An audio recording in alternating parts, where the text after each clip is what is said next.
All right, good.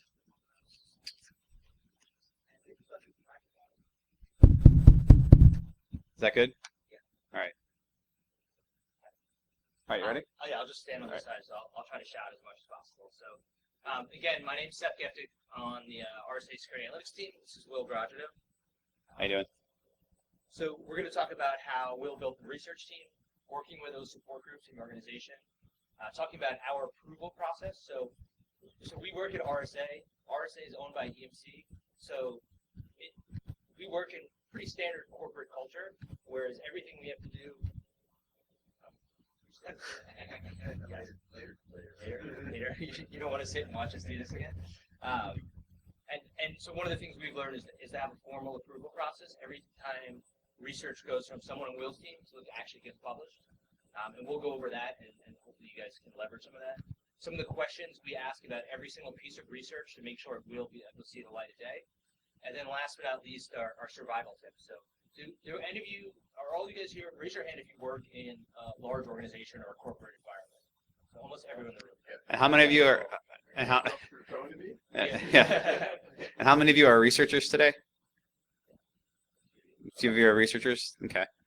We'll talk more about types of researchers, and I'm curious to know what kind of researchers you are as we move forward and we progress through the presentation. So first is who do you want to actually be on your research team? What kind of skill sets do you want? Right. So when we put the team together, we thought it was very important to account for specialists and generalists from a research perspective. And the reason being is that our team is largely comprised of ecosystem-driven threat researchers. So we take a look at vulnerabilities, exploits, malware, in addition to threat intelligence, and we kind of culminate that intelligence together. And from that culminated intelligence, derive products that can be either consumed by a product platform or consumed in the form of services. So for us, understanding the delta between specialists and generalists was very important, and it was also very important to cultivate and harvest a balance of those types of. You can come on in. Those types of researchers. So a healthy mixture is good with respect to these types of things. It's also important to understand what you're researching and why you're researching. As I mentioned earlier, our shop is a little different than other shops in that we're primarily a threat intelligence shop. So that allows us to take the gambit of the threat landscape and really focus on vulnerability exploitation, reverse engineering, malware, and malicious code and content reverse engineering, exploitation reverse engineering, or exploit kit reverse engineering, and then subsequently looking at things like bad domains, bad IPs, and things of that nature from a threat actor and ecosystem perspective. So it's important to understand what you're targeting in terms of your research, and that gives you the opportunity to focus on the big picture with respect to research. It's also important to note that not every researcher is created equally. So what does that mean? Well, in the case of our team, and probably in the case of your own teams, certain types of researchers have different distinct needs than do others.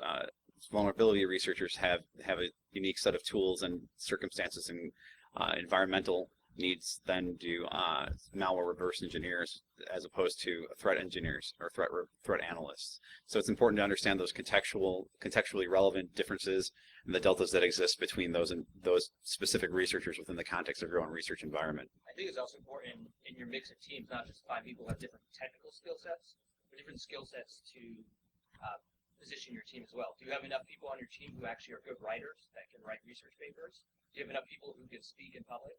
Enough people who know how to use a laptop and PowerPoint? Still working on that one. So we're still figuring that one out. Having that, or at least if you have deficiencies there, find other people in your organization, like the marketing team, who might be able to hire a writer for you or help you with presentation skills, is almost as important as the research you're doing yourself. Yeah, it's also important to understand the role that the researcher plays with respect to the organizational boundaries and the charter and the mission statement that's set up with respect to the team itself. For the guys who are on research teams today in the audience, do you have mission statements and charters that kind of govern what you do and how you do it within your organizations? No, just kind of the Wild West with respect to research? Yeah. Threat analysis? Yeah. So same principle. Yeah, right. So it's important, I think, to understand what those boundaries are and the way in which the researchers play into those organizational boundaries and the guidelines, so that we can avoid the rogue research motif. And rogue researchers can be challenging, and they can be problematic if they're encountered on an all too frequent basis. You have to be on the lookout for the rogue researcher. Many times rogue researchers or researchers will go rogue if they feel passionately or they have a strong conviction about what they're doing, and it's something that's diametrically opposed to the charter and mission statement of the team itself. We've had that experience ourselves. We had a case that popped up probably about 4 months ago where we found a pretty prevalent vulnerability that impacted hundreds of thousands of machines on the Korean Peninsula. Just leave it at that. And we went public with that particular vulnerability and that exploitation find, only to find out later on that after we had been greenlit by the party who gave us the information to go ahead and go public with it after we conducted our research on it, that the information itself had been harvested from a customer who never gave permission to the third party who provided it to us. So we had a researcher kind of go rogue with respect to that, and it was a little bit of a problem, but we worked through it, and it was a challenge. So speaking of which, you have to understand friendly fire. These people in your organization, legal, marketing, PR, sales, business execs, they're not on your research team if you're a researcher, but they are part of your broader team and will make you more successful if you understand what their motivations are and how to draw from them, as opposed to considering them the enemy, which I think is something that is a lesson that just changing that mentality was a big thing for us. The first one, the elephant in every room is the legal team. The bigger your company, the more conservative you are, the more you're going to hear no from your legal team, and the more you're not going to be friends with those guys. You don't want to go drinking with your lawyers, because generally they're not helping until you need them. Well, Swami may. I don't want to go drinking. It's good habit. Yeah. Drinking with anyone, really, right? So what do they care about? I mean, So yeah, with regards to research and research organizations within larger organizations, lawyers take a pretty conservative tact. It's, at least from my experience, they take a pretty conservative tact. They want to understand what the work you're doing or your team is doing. They want to understand how it impacts the overall risk posture for the organization, what the potential impacts and ramifications are, and they want to understand whether or not there's liability associated with the work you're conducting for the organization or for individuals within the organization. It's their job, after all, to keep everyone out of jail or to avoid paying punitive fines. So it's very important that they have a fluid understanding, almost a natural symbiotic understanding of what the research work looks like as you're producing it. the second group is the marketing PR team. These should be the biggest friends you have in your organization.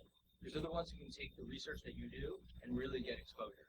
If you want to be out in the press, if you want to have the company publish your stuff and use it as a lead generation or thought leadership, you need them on your side. So the first question they always ask is how sexy is this, right? The marketing and PR teams sometimes don't really understand. We get that a lot, don't we, Breed? Yeah, absolutely. The answer is incredibly sexy. But we get a lot of, okay, so why do we care about this? Who is this tailored for? And what kind of audience can reach, especially as the research is more technical sometimes. They're often wondering, is there an audience out here that really finds this interesting? Is this new ground? So having them looped in early so they can properly position your work makes a big difference. We had a good example where someone on Will's team spent a lot of time doing really fantastic but very academic research on malware, right? We showed that research at Black Hat for an audience like this or Black Hat audience, and people were nodding their heads. They really liked it. But when the PR team found out about it, they were really amped for this for months. When they actually found out what the research was, they canceled all the press events and they canceled all the work that they were planning around it. Why? Because to them, it wasn't sexy. It wasn't something that the Wall Street Journal was going to pick up. So to them, they didn't see the value in it. If we had properly positioned that research up front, they could have been setting it up the right way and gotten a lot more exposure than they did. That's a good example of getting them engaged early and really find out, help them understand what you're doing and have them position it properly. Yeah, sometimes it really helps to focus on the lowest common denominator with those folks within the organization, because they're not meant to be security experts, they're not meant to be research experts, and helping them understand why something is really powerful. In that particular case, the research we had conducted focused on almost 2,500 unique samples of malware, and that represented about 60 different families of rootkits and Trojans associated with known cyber espionage attacks. They were verified, qualified, and we had the quantitative information to back up the findings. So that particular paper focused on the blueprint associated with these types of attacks, and with those, and triangulated how those particular examples of malware worked in conjunction to actually help the threat actor successfully exfiltrate data from their targets. If they understood what that meant, and if we had done a little bit better job, I think, at being able to articulate that and bring it down to the lowest common denominator, we probably would have gotten more coverage. The next group is sales, right? And you work at a company like RSA, we're a sales-driven organization. So the revenue you bring in. You guys want that slide when we're done? Yeah, we took that picture of the front row and then we just put it up there. Are we on? See no evil, speak no evil, hear no evil. You're the chips. Yeah. Yeah, so it's really important, and I've seen this throughout my career, as have some of the other folks that I know specifically in the audience, and having worked with other research organizations, that it's very important for salespeople, who are ultimately speaking the representative face of the organization when they're talking to customers and consumers of your products or services, to be able to go out and confidently represent the research that's being produced and consumed by the product. So it's important for them to be able to understand and communicate why someone should buy from us rather than the competition. And it's important for us to be able to articulate that value proposition to the sales teams, helping them connect the dots, so to speak. It's important to help the sales teams look like thought leaders. So the more work we do, and from a research perspective, like that paper that Seth and I mentioned a moment ago, the better off we'll be perceived as being thought leaders in the field, and the more intelligent the sales team will look for having brought in these smart guys in their research. Last but not least, it's wanting to make, or the desire to make the sales teams look good in all circumstances. The forward-facing element of the organization, kind of the tip of the spear if you think of things militarily. So you want to be able to show a solid, strong presence when they go into the field, and have them armed and ready to go and ready to combat their competition in an intelligent manner. And last but not least, and probably most important, is not messing up the deal. So we had a situation where Will's team found a vulnerability from a software company. Large software company that may or may not produce mobile devices that start with an I. So there probably would have been no big deal for us to put that report out there. I mean, these types of vulnerabilities get written about all the time. But a sales rep had a deal working with them at the particular time, or a deal on the table, and it was basically said, there's no way you're writing anything about these, even if it's a 1 in a million chance it messes my deal up.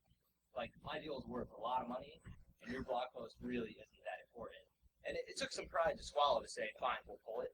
And then someone else beat you guys to the punch and wrote it anyway. Yeah, it was a 0-day discovery too, so it was pretty badass. So in terms of research content, it was a 0-day vulnerability that would have impacted hundreds of thousands, if not millions, of devices.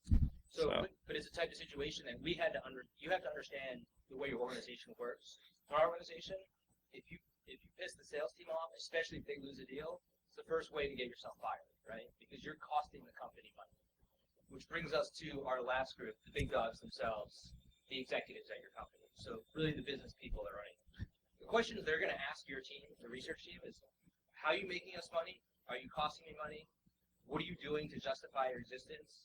And you get a lot of these, okay, so what exactly do you do again, and why are we paying you and the 5 people on your team this amount of money? You know, you make like probably $800,000 a year to do this. And, particularly if you look at RSA, we're owned by EMC. Yeah. EMC is not a security company, so we're blessed that our Coviello and executives at our company understand what they do and believe in it and support it.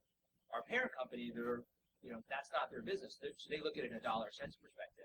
So at all times, you need to be able to justify your existence. Are you contributing to thought leadership? Are you growing the brand of the company? Do people outside of the hallways know what you do? Right? If you ask your coworkers, what does my team do, and no one can answer that question, you need to start doing a little bit of internal promotion and promote yourself externally. The more you have your personal brand out there, your group brand, your company brand, growing that thought leadership, the more you can justify your existence. Because someday someone's going to ask you why they're paying you. And you better be able to answer that question and have your whole team answer that question on the drop of a hat. But then, so we know what your support teams care about. But it's also important to understand what the research team themselves, what motivates you guys. What motivates the First Watch team? Right. So, in our case, and I think in the case of a lot of research organizations, being able to conduct legitimate research work is a prime motivating factor. Having the ability to lead by example in terms of thought leadership within the organization as well as outside of the organization and the community is important for researchers, as is having the ability to act independently from the parent company. We talked about a few examples where the research that we had produced was seen as being controversial to the organization, while at the same time was reviewed and received by press organizations and third-party organizations with open arms. So it's important to have that independence and be able to justify that independence through good quality work and following a process that encourages that type of work. Additionally, I think that integrity is important for threat researchers. Having the ability to stand by your research and have people back you up with respect to your research is quite important. There's nothing worse than having people being diametrically opposed to what you're trying to do from a research perspective, because it demonstrates a lack of faith, B, it demonstrates a lack of ingenuity and innovation, and C, it's a demoralizing condition to find oneself in. So it's important to have that integrity. And in addition to that, having the ability to be expeditious or speedy and inflexible is important with getting content to market. And that's important for folks on the front lines from a sales perspective as well as from a marketing perspective. I think the other day you want street cred. And we want street cred, damn it. So we now that we know everyone's motivations, let's talk about what we recommend and some of the lessons learned. First one is to define a research process. So we'll go through our process of how we get research from the concept stage to the published stage. Understand the questions you need to ask that the other groups that we just talked about are going to ask. And then also we'll give you our survival tips, the lessons we've learned at RSA. So first is the research approval process itself. And so it's important for our stuff, this applies to anything that's on a company website with a company logo on it, whether it's the formal company blog, whether it's a white paper, or it's even on our user community. If you're putting something up there and it has, for us, the words RSA and the URL, then guess what? You're representing the company, and therefore it has to follow this process.